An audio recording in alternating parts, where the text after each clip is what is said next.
While the accolades are immeasurable, first time I've ever seen teammates get triple-doubles in the same game in NBA playoff history. 5 consecutive finals, 4 straight playoff games for Steph with 35+. And give all the credit in the world to Dame, CJ, and that group. Just terrific job by Terry Stotts and his group in this postseason. But the run is over. The sweep is in. We are here. We'll hear from coaches and players along the way. Game Time Live, the playoff edition. Casey Stern, GA, Channing Frye. And, Greg, I'll start with you because in knowing how difficult it is to make that run to even get to a finals one time, think about just the idea that anyone, I don't care what era or who's playing, to do it 5 consecutive seasons. It's an incredible accomplishment when you factor in all that goes into accomplishing it, right? You know, you deal with adversity, with help, with defections, with new players, the mental toll that it takes because you have that bullseye on your back. And there's a reason why we haven't seen it done since the 60s. It's been incredible. And then, you know, this game was kind of a microcosm of the run, right? No Andre Iguodala, no Kevin Durant, no DeMarcus Cousins. And you go out and you get a historic performance from Portland. You know, Myers Leonard with an incredible first half. Steph Curry plays 47 minutes in this game. Draymond was brilliant as well. And they didn't quit. And it wasn't just their stars who were terrific, but Looney, McKinney, Bell, all these guys played a role. All of them made big plays down the stretch that allowed them. Their defense was phenomenal as well down the stretch in this game. And it's just, you know, you don't have enough words to really give what's proper in terms of the context that the Warriors deserve. I mean, arguably the greatest team we have ever seen. You know, think about the guys who didn't play in this game for them. Think about that. You mentioned Boogie Cousins. I was like, yeah. Oh, yeah, Boogie's on this team. Yeah, I mean, it's an incredible run, man. And for the resiliency, because it's easy to let this one go. Yeah. Oh, yeah. Go home, it's right? easy. We'll finish it up at home. But they refuse. And Steve Kerr sent the message. No, Steph, you're going to play this whole second half. We're not, and overtime for that matter. And they found a way, man. That was a hell of a game. Like, that was arguably, I had the pleasure to do Game 7 with Toronto and Philly, and that was an incredible game. Yeah. This is arguably the best game we've had in the postseason. And we've had a lot of really good ones, but this game, it had everything.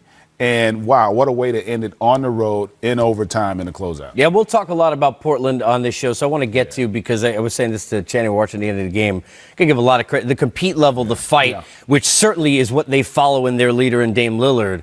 But having seen this up front on the court and knowing how good this group can be, I remember telling you about this pregame, and now I got to ask it again. When you look at what Steph and Dre, is this, in some ways it seems like the list of, they've impressed me was over. There's nothing else on the list. Yeah. But is in some ways what they're doing, the level that Steph has raised to since KD's gone out, actually added another notch onto the list of where you see him in terms of his legacy? Yeah, I think he just becomes one of the greatest teammates of all time. Yeah. If you're that leaders, good, right? If you could just turn it on like that and not only do it one game, not 2, not 3, but 4 against that level of competitor you're playing in Portland, it shows you how good he is. That he could just flip a switch and become, you were the greatest player? Now I'm the greatest player playing the game right now. And so that's what's amazing. And while, obviously, we've been competitors, now I'm on this side, I just have to sit back and be like, this is amazing to watch. That is such good basketball, and the way he's passing and rebounding, and he's playing good ball. And that's like, it's exciting to watch. Well, I think he's the only second player ever to score at least 35 in 4 consecutive 4 straight, games. that's right. Like that in and of itself is a huge accomplishment. And they just, as a team, and he obviously as an individual, continue to rewrite the history books with what they've accomplished. And again, it's hard to impress upon people how impressive it is to go to 5 consecutive finals. I mean, that's incredible. Like, for a team, again, the mental toll, because they played a couple extra seasons in essence over this run, and then mentally, the anxiety, the intensity, the focus that you need. You've played in multiple finals. The need to want to win. Right. And why does this matter? Right. You know, like their intensity is ridiculous. And if you look, we were talking about halftime, how hard he has to work for every possession. And this man plays 47 minutes, right? And does that consistently. And he's been doing that over 5 seasons. And to do it as a championship shows not only how committed he is to this game, but to himself and to his teammates. And, you know, we talk about Steph and we talk about, Draymond, but just the way that their whole team plays for each other. When guys come in, I was saying, listen, Alfonso McKinney, what? No offense, but like this is a championship level team in a closeout game, and he comes in and gives you huge rebounds, and they're all prepared, all ready, all locked in. That's a matter of what are your leaders doing on a consistent basis and what they've shown them as a championship level of playing ball. Yeah, maybe no better example of that than Kevon Looney we'll talk about during this show because, again, fantastic. But I got to go back to Steph because I hate the rhetoric of, they're better without Kevin. Look, Kevin Durant is one of the greatest players ever when we talk about his skill set, and he is the unicorn, no offense to Porzingis. But do you think, GA, in some ways, because it is difficult to match the hunger of year 1, 2, 3, I mean, think about how many years in a row we're talking about this. Did it turn a different switch for this core group when they lost KD in terms of having to lock in a different way and refocus? That has energized, because they do look like, from an energizing standpoint, that focus is turned. Is it fair to say that? It's not an anti-KD thing. Right. Is that a fair assessment?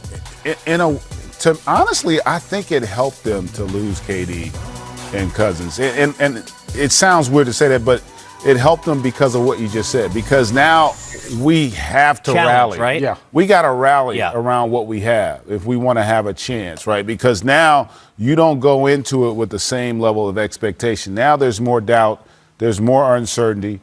It gives confidence to others when you don't have those guys. And so sometimes it allows your team to kind of rally around the fact that those guys aren't there.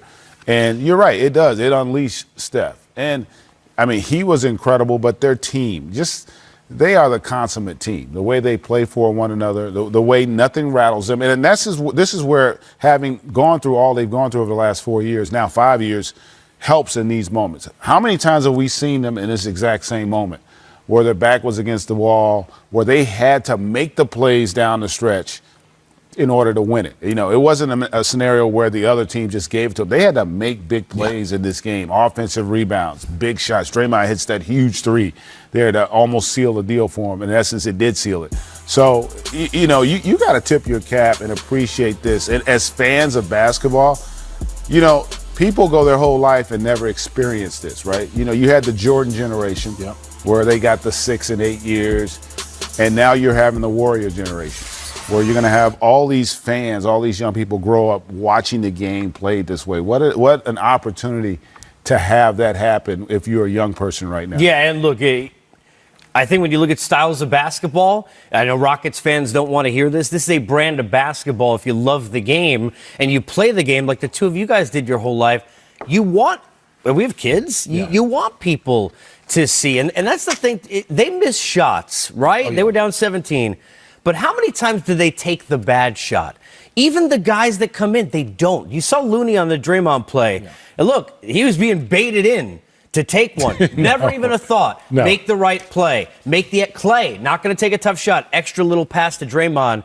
There's something about that that's just fun to watch. Not that they weren't doing that with KD, but he's a great safety valve. Anytime you can go to him, he can get a bucket, Channing, and they don't have that right now. No, I think what happens when, we talked about it, is like when you don't have KD and DeMarcus, sometimes you rely on that talent. Like, you don't need the best of me. You just need my points or my rebounds. Really don't matter because you have DeMarcus is going to play. Now, Coach played 14 people. So everybody needs to be ready, and everybody contributed. So you're like, man, I got to be ready to go because Coach might need me in this situation today. I was talking about Quinn Cook. I was like, man, he had some big shots to get them the momentum and get them back. I think it was tied up or close. And I was like, if Kevin Durant's playing, is Quinn Cook going to get that ball? Nope. We're giving it to Kevin Durant. If it's not Kevin, it's Steph. If it's not Steph, it's Clay. And then to talk about how they play good basketball, they take the right shots, even if they missed a bunch. I was looking at Clay. He had missed, I think, 4 or 5, but he continued to shoot because it was the right shot. And he knew if he didn't take that shot, it would ruin his team's momentum. So sometimes, even if you're not having a great night, you got to take the right shot for your team to give them a chance to get the offensive rebound. And to your point, Casey, about shot quality. Like that, their second team, they were 11, I think 11 of 23 or 12 of, what was it? No, I'm sorry, 13 of 23 from the field. You know, they were a collective plus 22 in the game. So their bench was huge tonight. And part of that is because they're collective, and I've said this before, Golden State's collective basketball IQ is really in uncharted territory. You just don't see a group of guys who have an understanding and appreciation of how the game's supposed to be played, and to Channing's point, where the shots are supposed to come from, where I'm supposed to be in relation to where the basketball is at all times, the understanding the importance of setting good quality screens, knowing how to play without the basketball. Now, the advantage they have is their best players, all three of them, when you put Durant out there, and actually say they're 5 best players, because then you got to also throw Iguodala. They're all great without the basketball offensively. And that's what separates them from everybody else in this league, is the ability when your great players play without the basketball, when they know how to move and cut and screen and space, like your shot quality goes through the roof. You know, and when they all know it, that means you're rarely going to get caught where you have possessions where guys are taking shots they shouldn't. Like, you never see them roll their eyes at guys because they understand the game on the same level and they play accordingly, man. And it puts so much pressure on you. And you do tip your hat to Portland. I don't know that Portland could have played a better basketball game. No.